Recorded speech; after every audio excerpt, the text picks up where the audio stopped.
Hello everyone, my name is Relax and Panic and this is another reaction to Nisemonogatari. It is episode 9 and you know what to do. As always, feel free to go down into my descriptions. You will find a link where you replace the circumflex dot parts with real dots and enjoy the reaction. Once you've done, come back here, hear out my thoughts about this episode. I will see you soon. For those that came back, welcome back. Now, new characters. Interesting. I didn't see that one coming. So, there were... Well, we started off with a lot of needles. Let's call it that way. I will say needles. You know, it is this other thing which I can't remember the name correctly. So it seems the little sister, Tsukihi, got some of those and pinched the bed with them. And you could even see that they had the shape of the siblings lying there, so one might only guess how long it did take. And we had Kanbaru on the phone, which means she is, as always when she's on the phone, as it seems, not very much in clothing. Well, fine for those of you who like fan service. She was not really willing to take in Karen, but then she played with Aragi here. I mean, it was a funny one. She played it about the fact that she doesn't want to take the virginity of his sister, which as so often brought the fact that he said that I will do it instead of you before I give it to you. So she tricked him, lured him once again into saying something he shouldn't, which is a constant theme here. And well, in the end, he brings her along, and we have this interesting game of rock, paper, scissors, and how to cheat it, where I have to give it to Koyomi Aragi,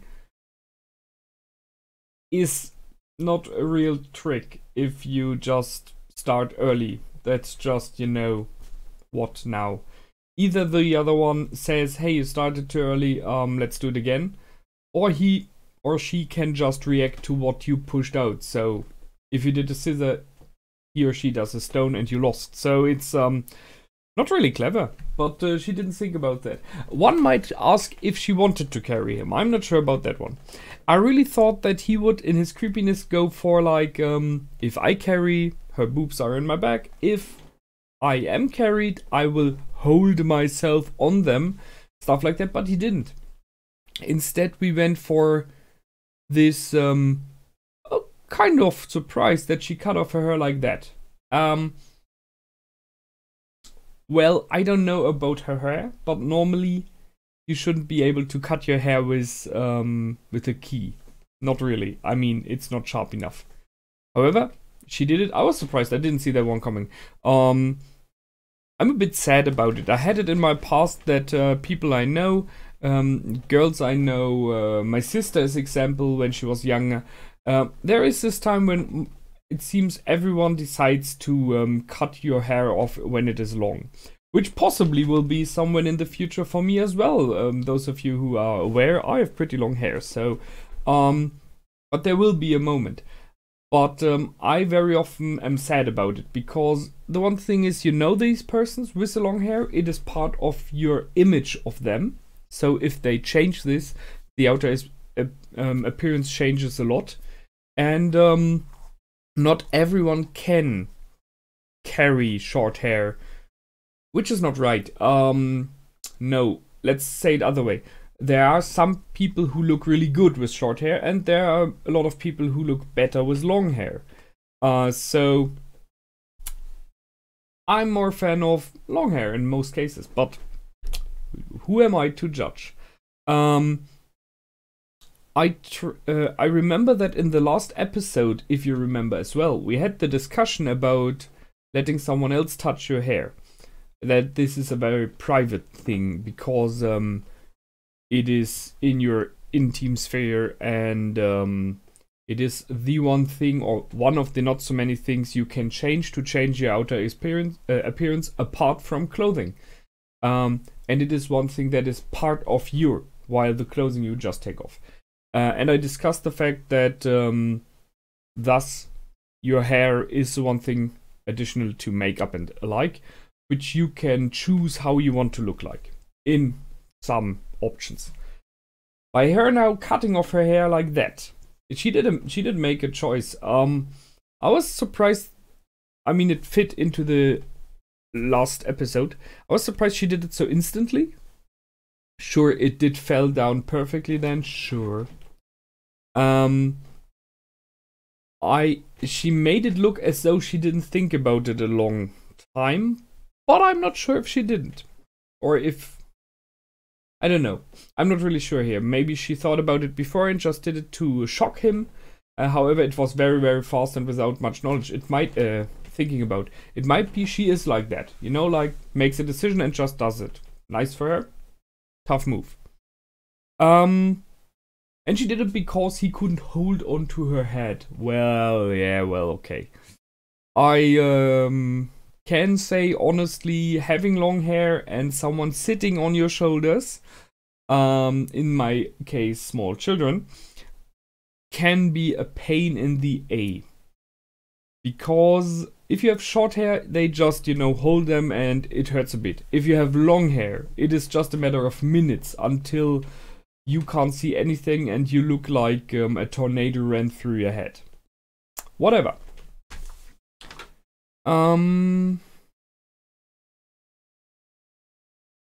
There were two things, however, in the whole scene, which are interesting as well. So the one thing is why I took the picture here. I was not realizing that Karen is as tall as her brother. Maybe even a slight bit more. She's younger. She's female. In most cases, females are in general a little bit shorter. Not much, but it's a typical thing worldwide that men are a little bit taller. So it once again shows this sporty aspect, the toughness that she has, the power that she has. And in this picture, she looks way better in the meaning of health and sport activity and everything. Her body looks way more in shape than his does. That's the one thing. The other thing, so he weighs 56 kilogram. How tall are those two? What are they, 170, 160? How can that is really not much. Sorry, 56 kilogram for a male is very, very low. Female, I know there are some, but even then you should ask yourself, check yourself depending on your height, if you are in a good shape. 56 kilogram for a male, and I guess he's about 180. It looked always like that, because if you had other persons in the scenes, that is way too less, in my opinion. So he is a skinny guy, there's no question. So I'm not sure how tall he is. Maybe he's just 170, then it might be okay. Well, but as I said, not my choice to judge. I was just very, very surprised about that. I felt like 15 kilogram more. We had that, and yeah, he's afraid of heights. That was very nice. That was very well done. I like the pictures of him sitting on top of her shoulders, and then they just went bigger. Like first thing is like he's high up, then he's like on top of the city, and in the end on top of the world. Like she is huge. But you know, it's what it feels like if you get afraid of heights. Just wait for the moment when everything started turning while you look. She offered to cut off the bulge that was in her back. His one. So, okay, let's just not talk about that one. That was just mean. And then we had someone arriving. So, I hope I wrote them down correctly. I will search the names on the net after I finished here to write them down for the future. So, Yuzuru, Kagemi or Kegemi, Yuzuru, I'm not sure. The woman that was standing on top of those post boxes. Interesting one. And she seems to be someone who is very well aware of the supernatural world, as I refer to it. So she called him Devil Boy, which is very likely, as he thought later on, a reminiscence towards the vampire aspects of him. She did, however, not mention Shinobu, so I guess she's not aware of her.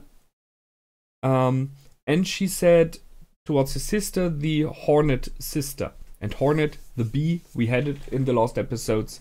So she sees directly through it. She can see directly the supernatural relations of those people around her. Which puts her into the interesting level of people like Kaiki and Oshinomeme.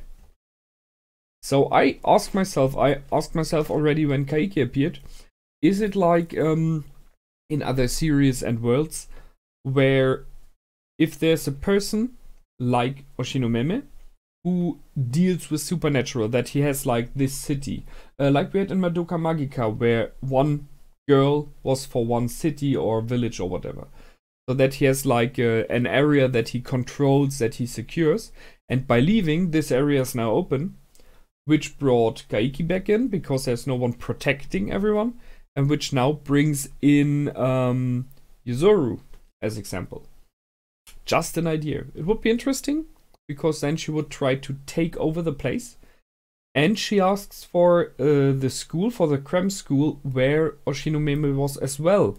So I guess it is like a hub, like a central place where you maybe have like special benefits, or where that is a very special place for supernatural rituals or whatever.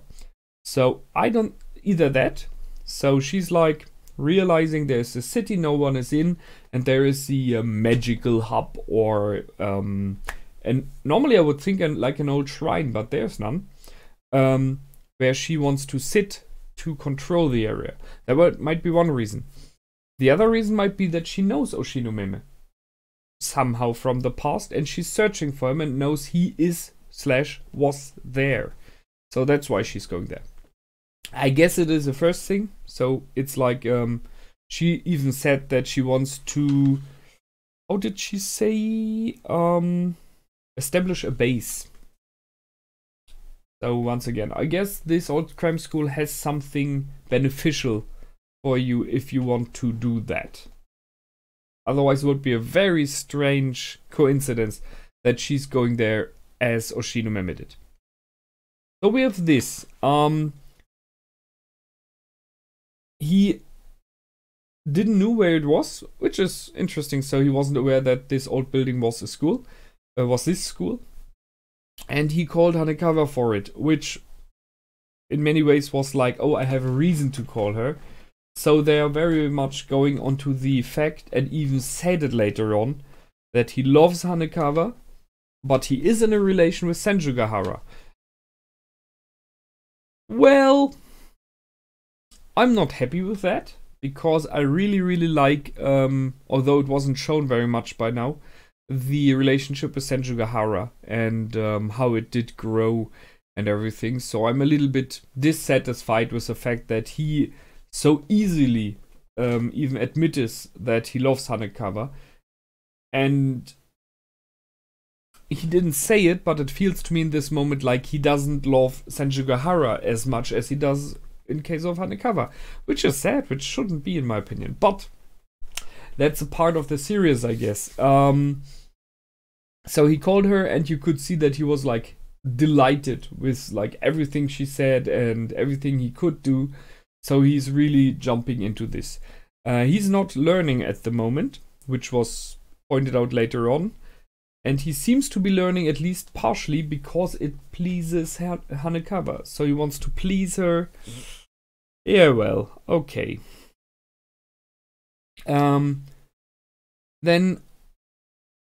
she left, the new girl, Yuzuru, left, and even said that there would be someone else coming along, a smaller one, who will ask the same question, show her the way. So I thought it might have been because she appeared later on Hachikuji, but it wasn't. Instead, we met another strange person. I will talk about her soon.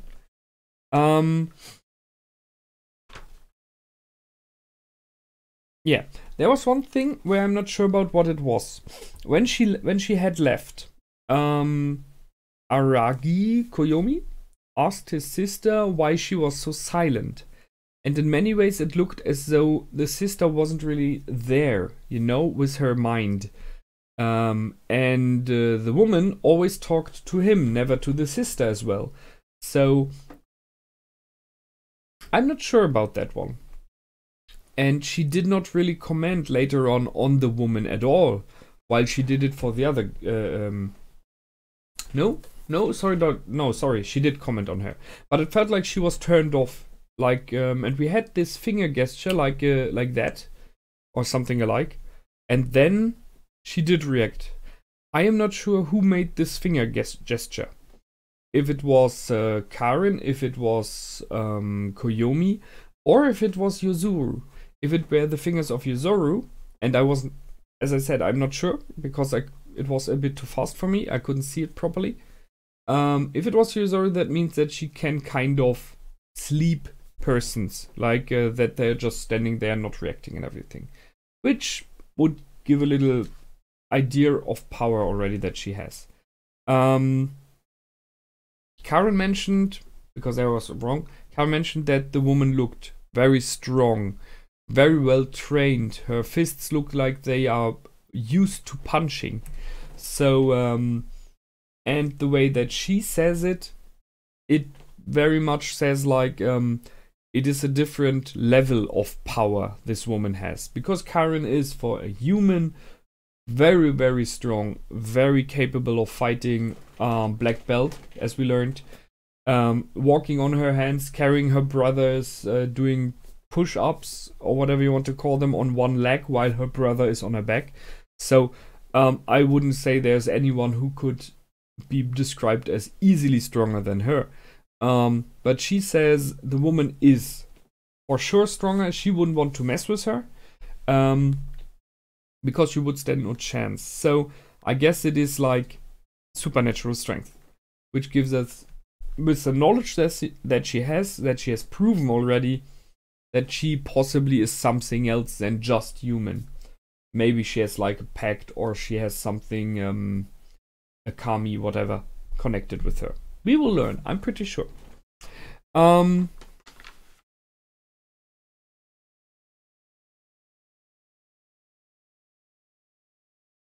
I have to search. Here. Sorry, too much written down. So Karen said that she can tell the difference in strengths unless the other person is evil, but then wrote a little bit back by saying, although I cannot say if she isn't. But at least that feels a little bit like this person might not be the ultimate evil. And it didn't feel like, you know, it felt more like this interested person walking along, neutral. So I asked myself if we might have a new mentor here for Aragi in the future. Might be. At least a new group of people who are interesting. Yeah, and then we went on from this scene to Hachikuji, which is always a pleasure. I can just say, you know, you see her and you know it's going to be funny. So we had Aragi's self-conversation about that he just wants to ignore her because he's adult now. For sure. And he's arguing with himself that, like, because I'm adult now, I shouldn't grab her or anything. But then that would mean I would hurt her because I ignore her. So in the end, he told himself it is okay to do everything, although he didn't point out grabbing would be okay. Because if he didn't, she would think he doesn't like her anymore. That's a weird way of talking to yourself, but I can completely understand it. So he wanted to run in and rush in and grab her again, possibly do something creepy, as we all know. And he was stopped by Shinobu. Which is interesting, because there were those theories of some of you that Shinobu doesn't like Hachikuji very much. And vice versa, maybe. Not sure about that. We had this one episode with Hachikuji where they were walking in this medieval area. What is it called? Mediterranean area. Very close. Mediterranean area with a lot of sun. And some of you said maybe it was because Hachikuji wants to torture Shinobu or wants to make sure she doesn't come out a lot of light, vampire doesn't like. Just a theory. So, possibly. And by grabbing the feet of Aragi running towards Hachikuji, Shinobu now made sure he couldn't grab her and made a strange first impression again. So maybe they're playing with each other using Aragi, which would be, well, it's not always good to be in the middle. So, there was not so much happening, except the fact that he's incredibly creepy again, because he was talking about her breasts all the time and thinking about them, and well, it was very much centered around this theme. And then we had, I hope I wrote her down correctly, Onuchu Yotsuki appearing, as it was said there would be someone. He said with a post look. So she says everything with a post look. And she greets him the same way that her bigger sister, whatever it is, or her supervisor, I have no clue, says. So he calls him Devil Boy as well. I was, from the moment on that she appeared, I was looking out if thus she called him Devil Boy, if she would see Hachikuji, and she did, because she said Snail Girl, so she's aware of her as well, which shows that she has those perception powers as well. She sees Hachikuji. And asked for the way as well. She is strange. I mean, she has a very distant look. She has very strange eyes, no question. And this strange bag on her head, which I don't know what this should be. But then on the other hand, Hachikuji is carrying around those huge sporting bag, those huge backpack with this teddy bear who's always sadly looking. So, talking about strange outer appearances, we already have this. I'm not sure what those two are about.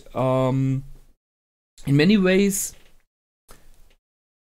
Yotsuki gives me a bit of the same vibes as Shinobu did in the past, when she was just sitting around, you know, not doing much and being very strange, while Shinomeme was the one talking and being active. So we had a pair in the past, Shinomeme and I'm always sorry, I mean Oshinomeme and Shinobu. So the big one that talks and the smaller one that is strange. We have it now again. So it goes a bit into this direction. We will see if that is true. But we did not get much more information from her. She then just left. And Hachikuji said that, and that's interesting because it might be foreshadowing, said like, to Aragi, if you want to beat her, you have to be as good as my master. So she sees the potential of a fight or some others kind of working against each other or messing with each other for those two, and sees that Aragi will have to be as good as Hachikuji's master to do it, which means he would have the potential to do it. So power level wise, they might be equally strong, or he can grow to be as strong as whoever this girl is. He stated, you have no master. And this is interesting because it was the end of the episode, so maybe she has. Who is it that Hachikuji would refer to as her master? Either it's someone we do not know yet, so that might be something coming in the next episode. Or she might refer to Oshinomeme because he helped her, kind of, you know. I'm not sure. I really don't know. Seeing that she's kind of a ghost, or was. Maybe it's some supervisor ghost. No idea. So maybe there's something more for the future. It was an interesting episode. There was a lot in the meaning of that we learned of new characters. Right now it seems as though, however, the whole storyline about the Phoenix is not in at all yet. And well, it was the same for the Karen B storyline, which took a lot of time. But I like it. It is slow on purpose. It brings in background informations and new characters who seem to be very interesting. And seeing that they will possibly settle into the old cram school, I'm pretty sure we will have a meetup with them again very soon in the future and learn more about their reasons to be there. They know who Aragi is in many ways, so we will see. Last but not least, we now have Kanbaru and Karen with each other, who, when they were introduced to each other, acted very much alike. So I kind of think there might be like a friendship forming, which would be nice. I would like that. So that's it for this time. As always, feel free to comment, like and subscribe, and I will see you the next time. Until then, my name is Relax and Panic. Goodbye and out.